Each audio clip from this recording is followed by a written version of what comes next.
ఈరోజు మనము టమాటా పప్పు చేసుకుందాము. చాలా ఈజీగా అయిపోతుందండి, సింపుల్ ఉంటుంది, టేస్ట్ కూడా చాలా బాగుంటుంది.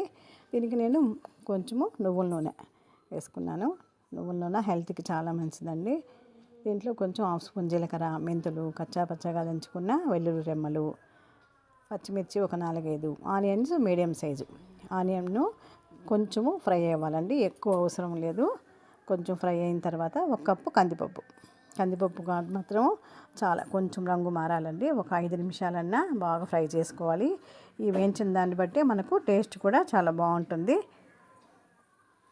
ఫ్రై అయిన తర్వాత కరివేపాకు, కొత్తిమీర ఇవన్నీ కట్ చేసి పెట్టుకొని అవి కూడా బాగా ఫ్రై చేసుకోవాలి.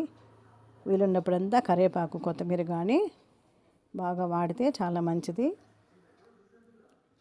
కొంచెం కచ్చాపచ్చగా దంచుకున్న అల్లం ముక్క, అల్లము వేసే వల్ల పప్పు డైజెషన్ ప్రాబ్లమ్స్ ఉన్న వారికి కూడా పప్పు వల్ల ఏం ప్రాబ్లం ఉండదు. టమాటాలు ఒక 4. ఇవన్నీ ఫ్రై అయిన తర్వాత టమాటా వేసుకుంటే చాలా బాగుంటుంది. ముందుగా వేసామనుకోండి పప్పు సరిగా వేగదు. 1 కప్పు కొత్తిమీర ఎంత వాడితే అంత బాగుంటుందండి. కచ్చాపచ్చగా దంచుకున్న మిరియాలు చాలా మంచిదండి. కొంచెము అవి ఎక్కువ మిరియాలు వేసిన తర్వాత ఎక్కువ ఫ్రై చేసుకోవద్దు, చేదొస్తుంది. ఇప్పుడు 2 కప్స్ వాటర్. పప్పు లూజుగా కావాలంటే ఇంకొంచెం వాటర్ వేసుకోండి. గట్టిగా కావాలనుకునే వాళ్ళు 2 కప్స్ సరిపోతుంది. కొంచెము వేడెక్కాలి. వేడెక్కిన తర్వాత దాంట్లో కొంచెము తగినంత పసుపు, ఇంగువ కూడా పప్పు డైజెషన్కి కూడా చాలా మంచిది. కొంచెము కారం ఎక్కువ ఇష్టపడే వాళ్ళు కొంచెం హాఫ్ స్పూన్ మిరప్పొడి కూడా వేసుకోండి. కారం తక్కువ ఉంటే అవసరం లేదు. మనం మిరియాలు, అల్లం ఇవన్నీ ఘాటే కదా, సరిపోతుంది.